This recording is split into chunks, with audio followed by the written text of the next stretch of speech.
নমস্কার বন্ধুরা, ভতস study centre চ্যানেলে তোমাদের স্বাগতম। তোমাদের জন্য দারুণ সুখবর। এয়ারপোর্ট অথরিটি অফ ইন্ডিয়ার তরফ থেকে সম্পূর্ণ পার্মানেন্টভাবে নিয়োগের জন্য বিজ্ঞপ্তি জারি হয়েছে। এবার তোমাদের অনেকের প্রশ্ন জাগবে যে স্যার এয়ারপোর্টে তো নিয়োগ করা হচ্ছে, কিন্তু কতগুলো এয়ারপোর্টে নিয়োগ করা হচ্ছে? আমরা কি কলকাতা এয়ারপোর্টে চাকরি পাবো? তো কোন কোন এয়ারপোর্টে পাবো সব ডিটেলস বলবো এই ভিডিওর মাধ্যমে। তোমরা দেখতেই পাচ্ছ যে লোকেশনটা আমি বার করে নিয়েছি, যেখানে তোমরা দেখতে পাচ্ছ যে 125টা এয়ারপোর্ট আছে। টোটাল 125টা এয়ারপোর্ট আছে, যেটা totally airport authority of India দ্বারা এটা ম্যানেজ হয়। যেখানে তোমাদের ইন্টারন্যাশনাল হাব এবং সিমিলার ডোমেস্টিক এয়ারপোর্টও আছে।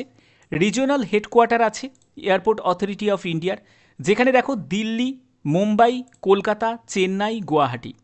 ঠিক আছে, অর্থাৎ বুঝতে পারছো যে কলকাতা এয়ারপোর্টেও তোমাদের পোস্টিং হবে। এছাড়া তোমাদের বিভিন্ন এয়ারপোর্ট আছে, সেই এয়ারপোর্টেও তুমি অপশানে হিসাবে তুমি পাচ্ছ। এবার তোমাদের অফিসিয়াল নোটিফিকেশানে চলে যাচ্ছি, সেখান থেকে সম্পূর্ণ ডিটেলস ইনফরমেশান প্রোভাইড করছি।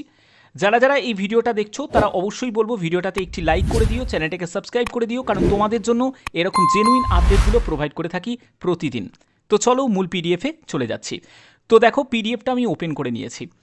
প্রথমে বলে রাখি, মাধ্যমিকের তোমার সার্টিফিকেট, মাধ্যমিকের মার্কশিট সব রেডি রাখো, এবং ডেট অফ বার্থের প্রুফ হিসাবে তোমাদের ডেট অফ বার্থের সার্টিফিকেট বা তোমাদের মাধ্যমিকের অ্যাডমিট কার্ড সেগুলো কিন্তু প্রয়োজন আছে। ইম্পর্টেন্ট ডেটস তুমি দেখতে পাচ্ছ যে ওপেনিং ডেট মানে অনলাইন আবেদন তোমাদের শুরু হচ্ছে 28শে আগস্ট থেকে, একদম অ্যাডভান্স তোমাদের আপডেট দিচ্ছি। এবং আবেদনের শেষ তারিখ হচ্ছে 27শে সেপ্টেম্বর 2025। অফিসিয়াল ওয়েবসাইট হচ্ছে এটা, যেখানে তোমাদের অ্যাপ্লিকেশন ভেরিফিকেশন শিডিউল সেটা জারি হবে। অর্থাৎ বুঝতে পারছো এখানে তোমাদের ভেরিফিকেশান হচ্ছে, ভেরিফিকেশানের মাধ্যমেই কিন্তু তোমাদের এই নিয়োগটি করা হচ্ছে সম্পূর্ণ পার্মানেন্টভাবে। আচ্ছা, এবার দেখো যে তোমাদের এখানে কোন পোস্টে নিয়োগ করা হচ্ছে। জুনিয়র এক্সিকিউটিভ পোস্টে নিয়োগ করা হচ্ছে, যেটা E1 লেভেলের মধ্যে পড়ছে। বেতন লেভেল যথেষ্ট ভালো বেতন, ঠিক আছে। তোমাদের বেসিক পে, ডিআরএস অ্যালায়েন্স, তারপরে হচ্ছে 35% বেসিক পে, পার্কস যেটা থাকছে, এইচআরএ থাকছে, আদার যেসব বেনিফিটগুলো সব তোমরা পাবে, মেডিকেল বেনিফিট থেকে শুরু করে তোমরা সব কিছু তোমরা এখানে পাচ্ছ সুযোগ সুবিধা। ওকে, যারা যারা আবেদন করবে তারা অবশ্যই বলবো প্রত্যেকটা স্টেপগুলোকে ফলো করো। সব কিছু ডিটেলসে তোমাদের কাছে বলা হচ্ছে। এখানে তোমাদের ভ্যালিড মেল আইডি এবং তোমার মোবাইল নাম্বার প্রয়োজন, এবং সেটা দিয়েই তোমাদের আবেদন করতে হবে। আবেদন কিভাবে করবে, তার জন্য যে ভেরিফিকেশন হবে, যখন তুমি ডিভির জন্য যাবে তখন তোমার অরিজিনাল সার্টিফিকেট সেগুলোকে তোমাকে নিয়ে যেতে হবে। কি কি লাগছে?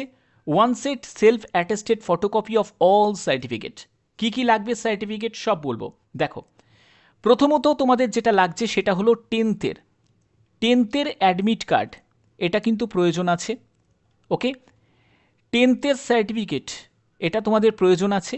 টেন্থের মার্কশিট এটাও তোমাদের প্রয়োজন আছে। এরপরে হচ্ছে ডেট অফ বার্থের সার্টিফিকেট, সেটা তোমাদের লাগছে, বা তোমাদের টেন্থের সার্টিফিকেট দিয়েও কিন্তু হয়ে যাবে, যেখানে তোমাদের ডেট অফ বার্থ মেনশন করা আছে। গভর্নমেন্ট আইডি প্রুফ সেটা কিন্তু লাগবে, সেখানে তোমার আধার কার্ড হলেও হয়ে যাবে, বা তোমার প্যান কার্ড যদি থাকে সেটাও হয়ে যাবে, মানে যে কোনো একটি গভর্নমেন্ট আইডি প্রুফ হলেই হবে।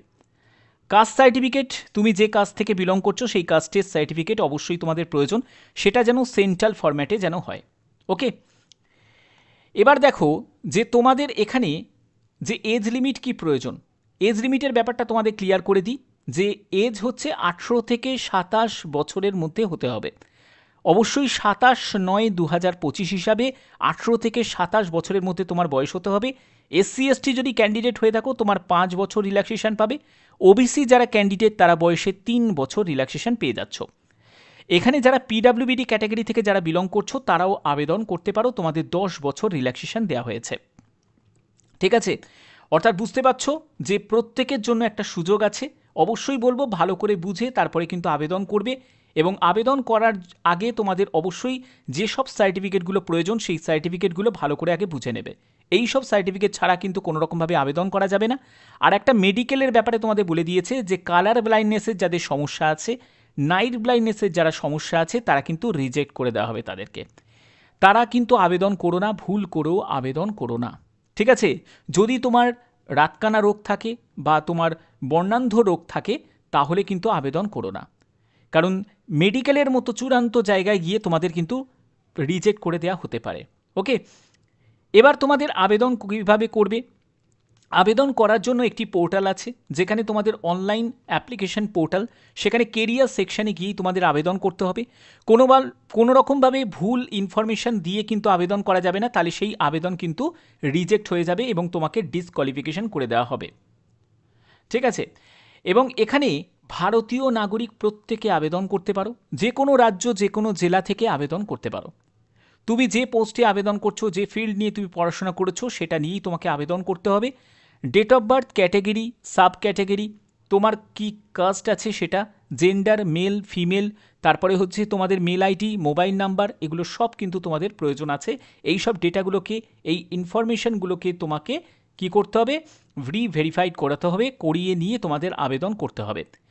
আবেদন করার জন্য তোমাদের অফিসিয়াল লিঙ্ক আমি ডেসক্রিপশানে দিয়ে দেবো, তোমরা সেখান থেকে কেরিয়ার সেকশানে গিয়েই তোমরা আবেদন করতে পারবে। মাথায় রাখবে 28শে আগস্ট থেকে কিন্তু আবেদন শুরু হচ্ছে, এখন লিঙ্ক অ্যাক্টিভ হয়নি।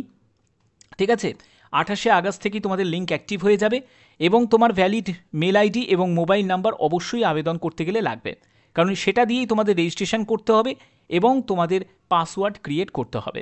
ওকে, এখানে দেখো সব ডিটেলস তোমাদের দেয়া আছে, অবশ্যই ভালো করে একবার চেক আউট করে নেবে, প্রত্যেকটি তথ্য আছে। তোমাদের ফটোগ্রাফ থেকে শুরু করে সিগনেচার, সম্পূর্ণ ডিটেলস তোমাদের এখানে দেয়া আছে, এবং মিসকন্ডাক্ট যদি হয় তাহলে সেক্ষেত্রে কী টেক অ্যাকশন নেওয়া হবে সেগুলোও বলা আছে। তোমাদের এখানে অ্যাপ্লিকেশান ফিজ হচ্ছে 300 টাকা লাগছে, এবং অবশ্যই তোমাদের অনলাইনেই তোমাদের আবেদন মূল্য জমা করতে হবে। এবং তোমাদের SC ST PWBD ক্যাটাগরি থেকে যারা বিলং করছো, তোমাদের ক্ষেত্রে সম্পূর্ণ আবেদনে ছাড় আছে। ফিমেল ক্যান্ডিডেট যারা আছো তাদেরও আবেদনে ছাড় আছে। তাহলে শুধু মেল ক্যান্ডিডেট, তোমাদের যারা জেনারেল প্রার্থী, যারা OBC প্রার্থী এবং যারা EWS প্রার্থী, তাদেরকেই শুধুমাত্র দিতে হচ্ছে 300 টাকা আবেদন মূল্য দিতে হচ্ছে। ওকে, আবেদন মূল্য জমা করতে হবে, অনলাইনেই তোমাদের জমা করতে হবে।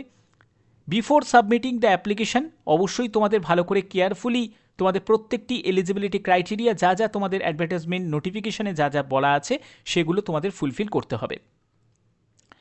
এখানে দেখো তোমাদের বিভিন্ন পোস্ট এবং পোস্ট ওয়াইজ তোমাদের ভ্যাকেন্সিগুলো দেওয়া আছে। কোন কোন post? Junior executive architecture, junior executive engineering civil, junior executive electrical, junior executive electronics, junior executive IT, এবং তোমাদের ভ্যাকেন্সিগুলোও এখানে দেওয়া আছে। অবশ্যই যারা PWBD ক্যাটাগরি থেকে তোমরাও দেখে নেবে, এখানে তোমাদের ভ্যাকেন্সিগুলো দেওয়া আছে, এবং general, EWS, OBC, SC ST প্রত্যেকের জন্য শূন্যপদ আলাদা করে দেওয়া আছে।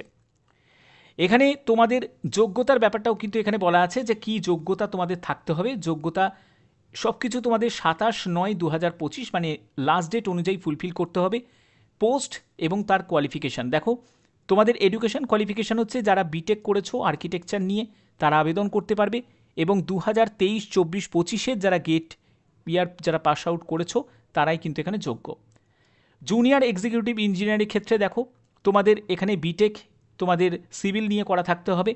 জুনিয়র এক্সিকিউটিভ ইলেকট্রিক্যালের ক্ষেত্রেও সেখানেও কিন্তু তোমাদের বিটেক যোগ্যতা থাকতে হবে, অর্থাৎ যে পোস্টগুলো আছে তোমাদের সবই কিন্তু বিটেক লেভেলের পোস্ট আছে। ওকে, তো যারা যারা আবেদন করছো তারা অবশ্যই ভালো করে বুঝে নেবে, এখানে তোমরা আবেদন করতে পারবে 28শে আগস্ট থেকে। অফিসিয়াল সাইটের লিঙ্ক আমি ডিসক্রিপশানে দিয়ে দেবো, মাথায় রাখবে 28শে আগস্ট থেকেই কিন্তু তোমাদের সেই লিঙ্ক অ্যাক্টিভ হবে, এখন কিন্তু লিঙ্ক অ্যাক্টিভ নেই। ওকে, তো এই হচ্ছে তোমাদের সম্পূর্ণ ডিটেলসটা তোমাদের কাছে তুলে ধরলাম এই ভিডিওর মাধ্যমে। প্রত্যেকটি তথ্য খুঁটিনাটি সম্পূর্ণ ডিটেলসটা তোমরা জানতে পারলে। অবশ্যই বলবো এরকমই গুরুত্বপূর্ণ আপডেট তোমরা প্রতিদিন পেয়ে যাবে। যদি এরকমই গুরুত্বপূর্ণ আপডেট পেতে চাও তাহলে অবশ্যই চ্যানেলটাকে সাবস্ক্রাইব করে বেল আইকনটাকে অল করে রাখবে, যাতে নতুন নতুন আপডেটগুলো তোমাদের কাছে পৌঁছে দিতে পারি। এবং তোমাদের এখানে বলে দিই, যেহেতু জব লোকেশন বিভিন্ন জায়গায় তোমাদের হতে পারে, সেটা কিন্তু তুমি চাইলে তুমি কলকাতা এয়ারপোর্টেও তোমাদের পোস্টিং হবে, এবং তোমাদের বিভিন্ন এয়ারপোর্টেও তোমাদের পোস্টিং হবে।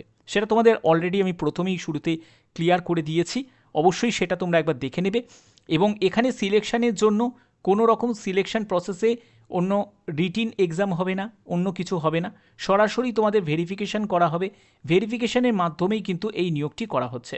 ঠিক আছে, যারা যারা আবেদন করতে ইচ্ছুক, যারা গেট পাস আউট ক্যান্ডিডেট আছো তারাই কিন্তু এখানে আবেদন করতে পারবে, এবং এখানে গেটের যে স্কোর পেয়েছো সেই স্কোরের ভিত্তিতেই কিন্তু তোমাদের একটা মেরিট প্রিপেয়ার্ড কিন্তু হবে। বোঝা গেল? এখানে সব ডিটেলসটা কিন্তু এখানে দেওয়া আছে, যারা যারা তোমরা এখানে আবেদন করতে ইচ্ছুক তাদের অবশ্যই বলবো ভিডিওটাকে শেষ পর্যন্ত দেখবে, প্রত্যেকটি তথ্য জানবে, তারপরে তোমরা আবেদন জন্য নিজেকে প্রস্তুত করবে। আশা করছি ভিডিওর মাধ্যমে প্রত্যেকটি তথ্য তোমাদের কাছে তুলে ধরলাম। এরকমই গুরুত্বপূর্ণ আপডেট পাওয়ার জন্য অবশ্যই চ্যানেলটাকে সাবস্ক্রাইব করে রাখো, বেল আইকনটাকে অল করে রাখো। এখনের মতো এটুকুই, টাটা।